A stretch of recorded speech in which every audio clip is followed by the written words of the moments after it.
આગળનો વિડીયો તમે એકદમ પરફેક્ટ જોયો છે અને રૂપાંતર કેવી રીતે થાય છે એ હવે તમને આવડે છે, તો આ વિડીયોમાં તમને મજા આવશે. સાઈન 765. તો પહેલાં તો એ જુઓ કે 360ના કેટલા ચક્રો પૂર્ણ થાય છે. જે રીતે મેં તમને કીધું હતું કે 0 એટલે 1, 2π એટલે બીજું, પછી 4π પર આવે એટલે 2 ચક્ર કમ્પ્લીટ પૂર્ણ થયા. 0થી સ્ટાર્ટ થયું, 2π પર પહોંચ્યું એટલે ચક્ર કમ્પ્લીટ થયું, પાછું 4π પર પહોંચ્યું એટલે બીજું ચક્ર કમ્પ્લીટ થયું. તો એવી રીતે જો 360 ગુણ્યા હું 2 કરીશ ને, 360 ગુણ્યા 2 કરીશ એટલે મને 720 મળશે. અહીંયા તમને 765 આપ્યા છે એટલે એને લખી શકાય 720 વત્તા 45 ડિગ્રી. ઓકે, તો 360 એટલે 720 વત્તા 45 ડિગ્રી. બંનેનો સરવાળો કરશો તમે જે યુક્લિડનો જે પ્રમેય થિયરમ તમે 10મા ધોરણમાં ભણી ગયા હતા, બસ એનો જ ઉપયોગ એવું જ કંઈક છે કે 765ના મેં એવા ભાગ કર્યા. શું કર્યું તો કે આ છે 360 ગુણ્યા 2 એટલે 720. તો તમારે પહેલાં કેલ્સી પર એક કામ કરવાનું છે કે કેટલા ચક્ર પૂર્ણ થાય છે, પછી બને ત્યાં સુધી પહેલા ચરણમાં રહેવાનું. બને ત્યાં સુધી નહીં, આપણે 99% પહેલા ચરણમાં જ રહેશું, જેથી આપણને કિંમત મૂકવામાં સરળતા રહે. ચલો હવે 720. તો અહીંયા જો તમને સમજ પડી ગઈ હોય તો 2 ચક્ર પૂર્ણ થઈ ગયા છે એટલે મારું એ બિંદુ આવી ગયું છે, અને પ્લસ 45 એટલે પહેલું ચરણ. જો નથી ખબર પડી તો આને 360 એટલે 2π લખી શકું. 2π × 2 એટલે 4π લખો એટલે ફરીથી આવ્યું પહેલું બિંદુ તમારું એ વત્તા 45 એટલે કે એ વત્તા π/4 પહેલું ચરણ. તો પહેલા ચરણમાં સાઇન ધન, તો સાઇન 45ની કિંમત છે 1/√2. બસ મિત્રો, આટલું જ કરવાનું છે. વિચારવાનું ઘણું બધું છે, લખવાનું બહુ જ ઓછું છે. ક્વેશ્ચન નંબર 7 જોઈએ. કોસેક -1410. ઓકે, તો પહેલાં તો કોસેક છે, માઇનસ ચિહ્ન છે, તો બોલો શું કરશું? કોસ કેવું વિધેય છે તો કે અયુગ્મ વિધેય છે. કોસ અયુગ્મ વિધેય છે. અયુગ્મ વિધેય હોય તો શું થાય તો કે માઇનસ ચિહ્ન બહાર નીકળે. તો માઇનસ ચિહ્ન હું બહાર કાઢી લઉં છું અને લખાશે આને 1410. ચલો હવે 1440 લખો ને, 1440 લખો એટલે તમારા રોટેશન પૂર્ણ થાય 360 પર પહેલું, 720 પર બીજું, 1040 પર ત્રીજું અને 1440 પર ચોથું. પણ મેમ અહીંયા ક્યાં 1440 કરતાં મોટું છે? કંઈ વાંધો નહીં, 1440 કરતાં મોટું નથી પણ નાનું છે. તો હું 1440 - 30 લખી શકું. લખાય 1410 ને 1440 - 30 લખાય. અહીંયા કેટલા ચરણ પૂર્ણ થયા? 4 ચક્ર પૂર્ણ થયા. હું આને લખી શકું 360 ગુણ્યા 4 - 30. 360 ગુણ્યા 4 એટલે ફરીથી તમારું બિંદુ કયું થશે જોજો. 360 એટલે લખાય 2π, 2π × 4 એટલે 8π -30. મેં તમને કીધું ને કે બને ત્યાં સુધી પહેલા ચરણમાં રહેવાનું. તો અહીંયા તમારું એ બિંદુ આવ્યું. જુઓ 0, 2π, 4π, 6π અને 8π. ફરીથી એ પર આવી. હવે શું કરવાનું છે તો કે ઋણ દિશામાં જવાનું છે. 8π એટલે મારું બિંદુ નક્કી થઈ ગયું એ. હવે ઋણ દિશામાં જાઉં છું એટલે ચોથું ચરણ. ચોથા ચરણમાં કોસેક કેવું છે તો કે ચોથા ચરણમાં કોસેક ઋણ છે ભાઈ. ચોથા ચરણમાં કોસેક તો ઋણ છે, તો જવાબ જે છે એ તમારો -કોસેક 30 ડિગ્રી આવે. જવાબ તમારો -કોસેક 30 ડિગ્રી આવે. માઇનસ માઇનસ પ્લસ થઈ જશે, કોસેક 30 ડિગ્રી. બોલો કોસેક 30 ડિગ્રી એટલે કિંમત કેટલી આવશે? સાઇન 30 1/2, તો કોસેક 32. ચલો ત્યાર પછી 8મો પ્રશ્ન. હવે જોજો 10 19π/3. મિત્રો આ ફક્ત ફેરવવા માટેનો મેં એક ખાસ વિડીયો બનાવ્યો છે. Bridge course Hindi English mix છે. બ્રિજ કોર્સનો છે લગભગ 3જું કે 4થું લેક્ચર હશે. તો તમે આ જે 19π/3 એવી જે કિંમતો છે એને કન્વર્ટ કેવી રીતે કરી શકો એને રિલેટેડ એ વિડીયો છે. તો ડેફિનેટલી જોજો, તો આમાં વધારે સમજ પડશે. હવે પહેલાં તો 19π છે જોજો. તમને આવી કોઈ પણ કિંમત આપી હોય તો પહેલાં એ વિચારવાનું કે સૌથી નજીકનો ગુણક કયો. પ્લસ માઇનસ બંને ચાલે. જુઓ આમાં મેં +45 લખ્યું, આમાં -30 લખ્યું, એટલે પ્લસ માઇનસ બંને ચાલે. અત્યારે જો વાત કરું તો 6 તાળી 18, તો હું આને 18 પાઈ વત્તા પાઈ લખી શકું. હા, ચોક્કસથી લખાય. તો હવે શું કરું છું તો કે છેદ વિભાજન કરું છું. તો છેદ વિભાજન કરીશ તો આ થઈ જશે 6 પાઈ અને આ +π/3. ચલો 6 પાઈ +π/3, તો 6 પાઈ એટલે બિંદુ ક્યાં થશે? હવે 10 19 પાઈને હું શું લખી શકું? આના ઇક્વલ ટુ લખી શકાય ડાયરેક્ટ 6 પાઈ +π/3. તો 0, આખું ચક્ર પૂર્ણ થયું. અહીંયા આવ્યા 2 પાઈ, પાછું પૂર્ણ થયું 4 પાઈ, પાછું પૂર્ણ થયું 6 પાઈ. ચલો એ બિંદુ પર આવી ગયા. ફરીથી હવે એમાં શું થાય છે તો કે +θ.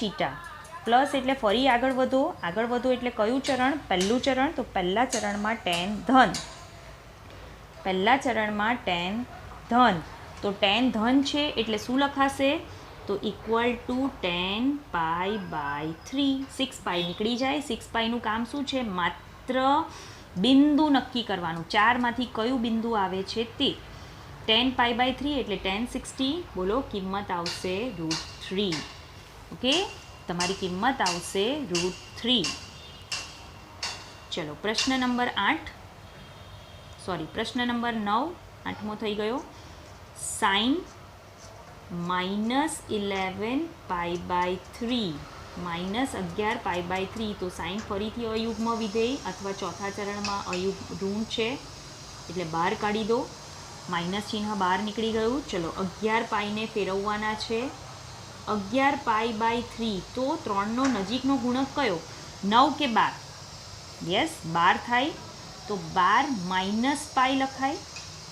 હવે છેદ વિભાજન કરો તો 4 પાઈ -π/3. હવે તમને આના પરથી સીધું આ લખતા ફાવવું જોઈએ એવી પ્રેક્ટિસ તમારે કરવાની છે. ચલો -sin π/3. આ તો આપણું રફ કામ હતું.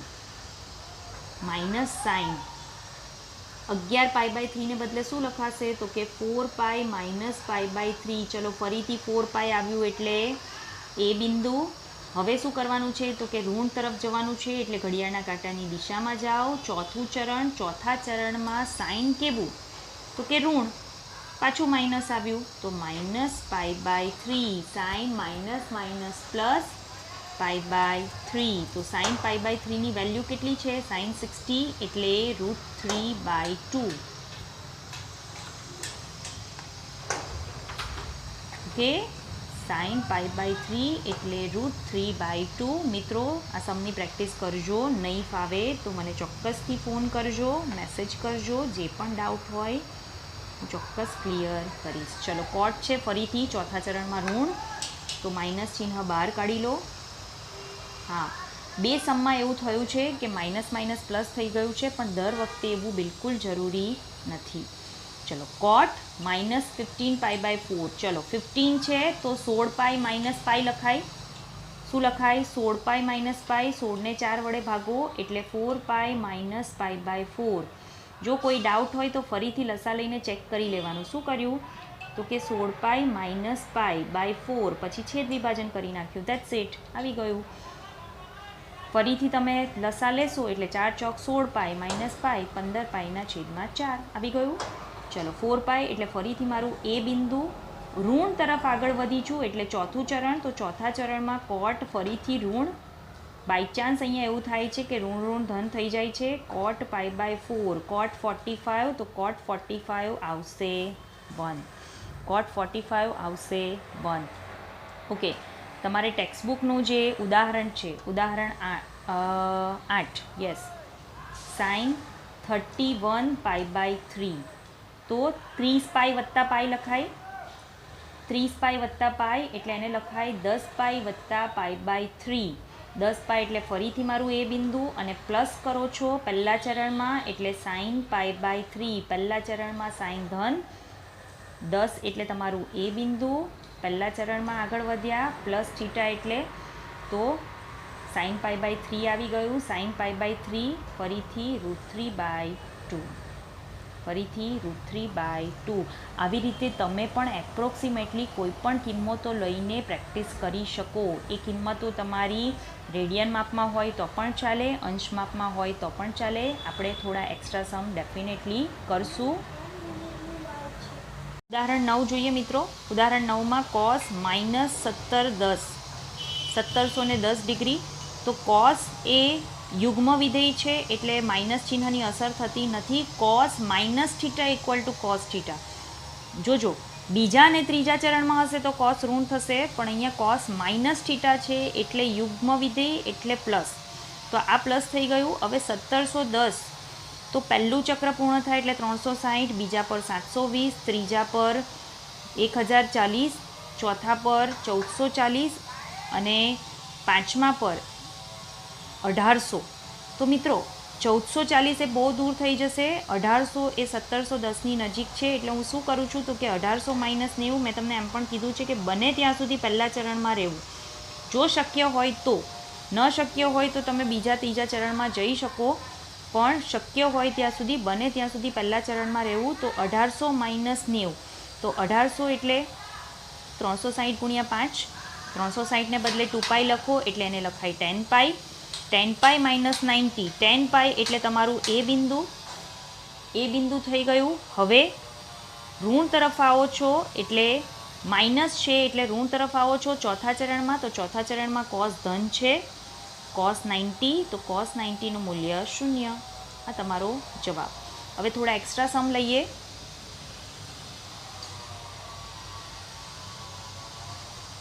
tan 420, tan 420, તો tan જોજો 360 વત્તા 60 લખાય. 360 એટલે તમારું પહેલું ચક્ર પૂર્ણ થઈ ગયું, એટલે હું આને લખી શકું 2π + 60.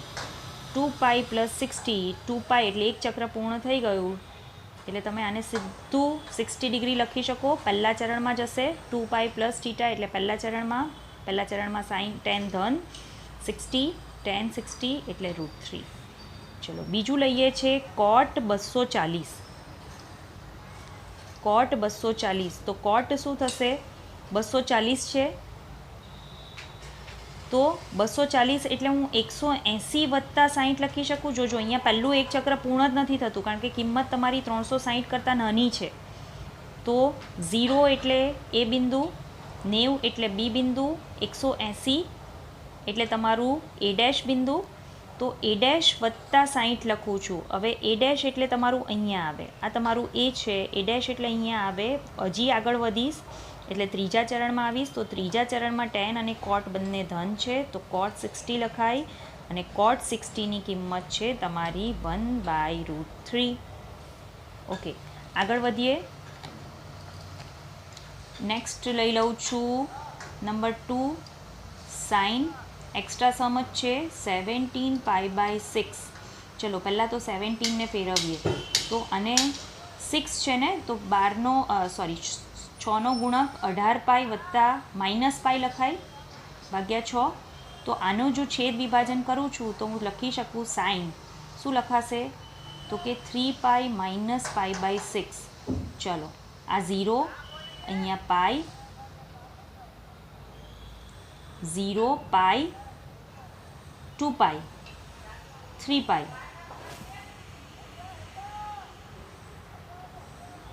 3π - π, 3π - π એટલે 3π એટલે તમારું એ ડેશ બિંદુ પર પહોંચી ગયા. -π એટલે બીજા ચરણમાં તમારું સાઇન ધન છે.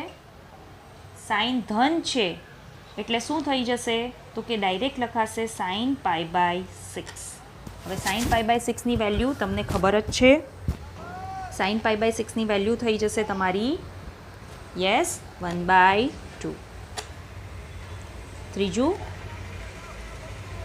cos 17π/3. ચલો ફરીથી 3નો ગુણક, તો 18π - π લખાય /3. 3 વડે ભાગો એટલે થઈ જશે cos 6π. 6π એટલે તમારું એ બિંદુ, એમાંથી એ બિંદુમાંથી નેગેટિવ તરફ આવો, ચોથું ચરણ, ચોથા ચરણમાં કોસ ધન cos π/3, તો cos π/3 ની વેલ્યુ થઈ જશે તમારી cos π/3 ની વેલ્યુ થઈ જશે તમારી યસ 1/2.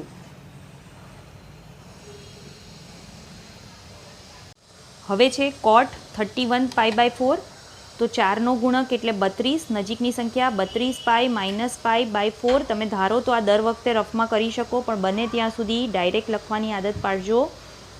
8 π - π/4, 8 π એટલે ફરીથી તમારું 0, 2 π, 4 π, 6 π અને 8 π.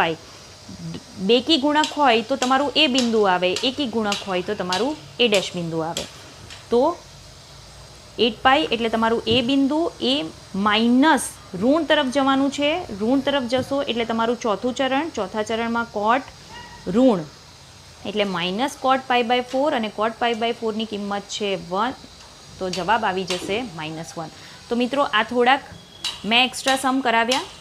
હવે ટેક્સ્ટબુકમાં એક્સરસાઇઝ નંબર જે 3.3 છે, એક્સરસાઇઝ નંબર 3.3 એના 1 થી 4 સમમાં ફરીથી આવું જ બધું છે, તો આપણે કરી લઈએ.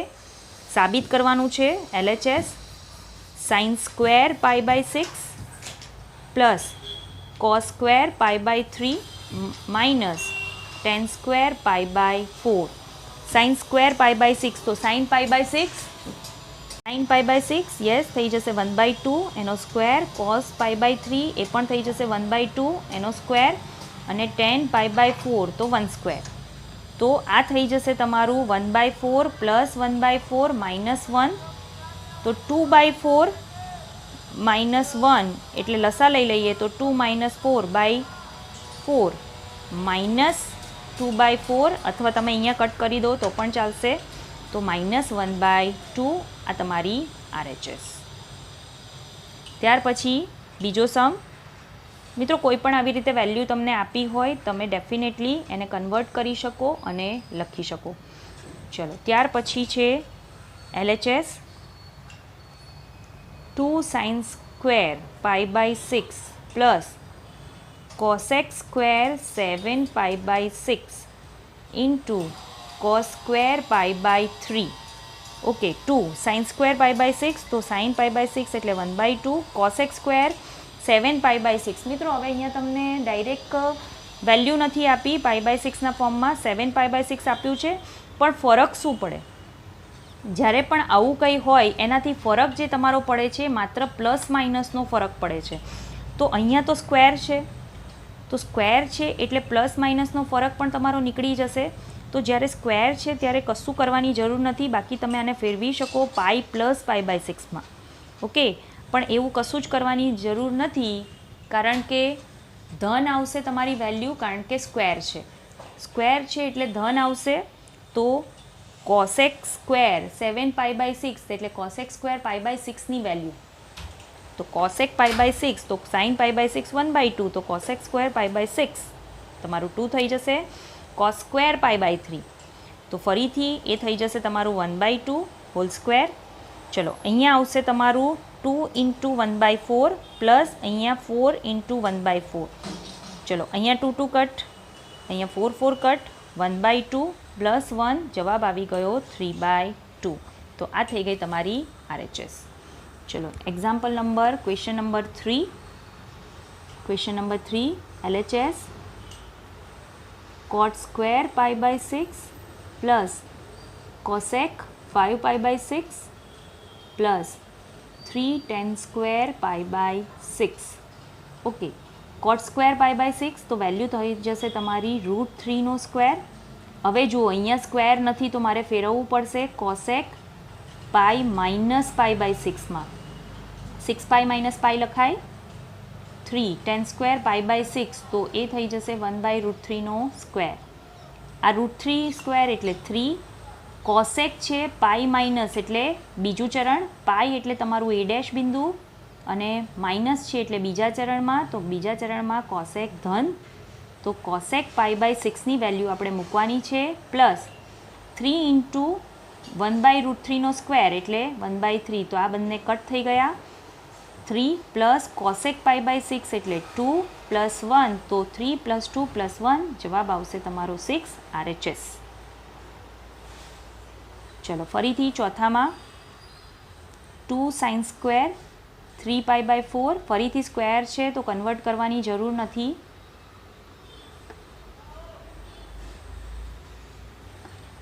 2 સાઇન પાઈ બાય 4ની value 1/√2 whole square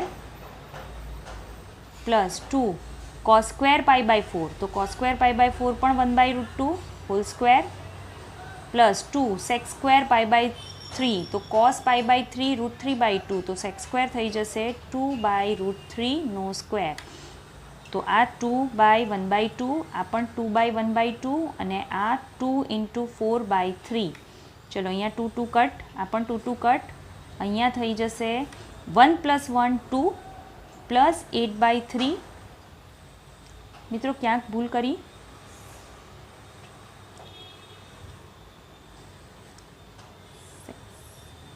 okay cosec x sec square pi by 3 તો અહીંયા 2 આવશે, સોરી 2 સ્ક્વેર એટલે આ થઈ જશે 8 તો 2 + 8 10. Cosec pi by cos pi by 3 એટલે તમારું 1/2 એટલે સેક પાઈ બાય 3 થઈ જશે 2 સ્ક્વેર અને એ રીતે તમને મળી જશે જવાબ. ઓકે પ્રશ્ન નંબર 8 જોઈએ. પ્રશ્ન નંબર 8 આપ્યો છે તમને cot pi plus x into cos minus x. ચલો upon sine pi minus x અને cos pi by 2 plus x. તો આપણે જે કામ કર્યું ચરણ જ નક્કી કરવાનું છે. cot પાઈ પ્લસ એક્સ તો હું અહીંયા જરા રેડી કરી દઉં. 4 બિંદુઓ A ડેશ B અને B ડેશ. આ 0 આ પાઈ બાય 2 આ પાઈ અને 3 પાઈ બાય 2. જો તમને ના ખ્યાલ આવે ચરણમાં તો આ રીતે બિંદુ રેડી કરી શકો. cot પાઈ પ્લસ એક્સ તો પાઈ પ્લસ એક્સ એટલે ત્રીજું ચરણ. ત્રીજા ચરણમાં cot ધન છે તો cot x લખાશે ઇન્ટુ કોસ માઇનસ એક્સ તો કોસ તો યુગ્મ વિધેય છે તો કોસ એક્સ ડાયરેક્ટ લખાશે. પછી સાઇન પાઈ માઇનસ એક્સ તો પાઈ માઇનસ એક્સ એટલે પાઈ આ બિંદુ થઈ ગયું A ડેશ માઇનસ એટલે તમારે ઋણ તરફ જવાનું છે તો બીજું ચરણ. બીજા ચરણમાં સાઇન ઋણ બીજા ચરણમાં સાઇન ધન તો પ્લસ સાઇન એક્સ અને cos pi by 2 cos pi by 2 એટલે B બિંદુ પાઈ બાય 2 પ્લસ એક્સ એટલે ફરીથી બીજા ચરણમાં પણ કોસ બીજા ચરણમાં ઋણ છે. પાઈ બાય 2 છે એટલે કન્વર્ટ થશે સાઇનમાં તો અહીંયા લખાશે માઇનસ સાઇન એક્સ. ઉપર છે કોટેક્સ ઉપર છે કોટેક્સ. ઓકે મિત્રો મેં અહીંયા ગડબડ કરી દીધી છે. અહીંયા કોટ નહીં પણ કોસ છે. અહીંયા કોટ નહીં પણ કોસ છે તો કોસ એ પાઈ પ્લસ ત્રીજા ચરણમાં ઋણ છે. ત્રીજા ચરણમાં ઋણ છે તો માઇનસ માઇનસ પ્લસ થઈ જશે. કોસ બાય સાઇન કોટેક્સ ફરીથી કોસ બાય સાઇન એટલે કોટેક્સ. તો હવે આવી ગઈ તમારી RHS કોટ સ્ક્વેર એક્સ. તો મિત્રો જો રકમ લખવામાં પણ ભૂલ થઈ ગઈ તો RHS નહીં આવશે. ચલો ત્યાર પછી 9મો sum cos 3 pi by 2 plus x into cos 2 pi plus x અંદર ગુણાકારમાં cot 3 pi by 2 minus x plus cot 2 pi plus x. ચલો cos 3 pi by 2 plus x 3 pi by 2 એટલે તમારું B ડેશ બિંદુ B ડેશ પ્લસ એક્સ એટલે ચોથું ચરણ. ચોથા ચરણમાં કોસ ધન એટલે કોસ એક્સ લખાય. ચલો 3 પાઈ બાય 2 છે એટલે કોસ કન્વર્ટ થઈ જશે સાઇનમાં તો અહીંયા લખાશે સાઇન એક્સ. ચલો કોસ 2 પાઈ પ્લસ એક્સ 2 પાઈ એટલે તમારું A બિંદુ તો A વત્તા એટલે પહેલું ચરણ તો પહેલા ચરણમાં કોસ ધન કોસ એક્સ લખાય. કોટ 3 પાઈ બાય 2 ચલો ફરીથી પાઈ બાય 2 છે તો કોટ કન્વર્ટ થઈ જશે 10માં. આપણે 10 લખી દઈએ 10x તો આવશે જ એટલે ભૂલી નહીં જવાય. હવે 3 પાઈ બાય 2 માઇનસ એક્સ તો 3 પાઈ બાય 2 એટલે તમારું B ડેશ બિંદુ થયું. પાછા જાઓ એટલે ત્રીજા ચરણમાં કોટ ધન એટલે 10x. Plus cot 2π plus x. તો 2π એટલે તમારું એ બિંદુ છે એમાં થીટા ઉમેરો એટલે પહેલું ચરણમાં કોટ ધન અને કોટ 2π છે એટલે બદલાશે નહીં. ચલો અહીંયા sign x into cos x છે ગુણાકારમાં. આ ટેન એક્સ છે તો ટેન એક્સને સાઇન બાય કોસ લખાય અને કોટને લખાય કોસ બાય સાઇન. લસા લઈ લો. લસા નીચે આવી જશે sine x into cos x અને આ થઈ જશે sine square x plus cos square x. Sine x into cos x cut, ઉપર નીચેથી sine x into cos x cut અને આ થઈ ગયું તમારું નિત્યસમ sine square plus cos square. Answer 1 RHS. Okay, તો મિત્રો આ થોડા સમ આપણે એક્સરસાઇઝ 3.3ના જે કરી શકતા હતા એ કરી લીધા. હવે પછી નેક્સ્ટ ટાઈમ આવશે સૂત્રો. ખૂબ જ પ્રિપેરેશન કરવાની છે સૂત્રોની. ઓકે, તો મળીએ નવા સૂત્રો સાથે. અને મજાના સૂત્રો છે, ખૂબ જ ઉપયોગી સૂત્રો છે, વિકલન સંકલનમાં ખૂબ જ મહત્ત્વના છે. તો ઝડપથી જલ્દીથી ફરીથી આપણે મળીએ નેક્સ્ટ વિડીયો સાથે. Thank you. વંદે માતરમ.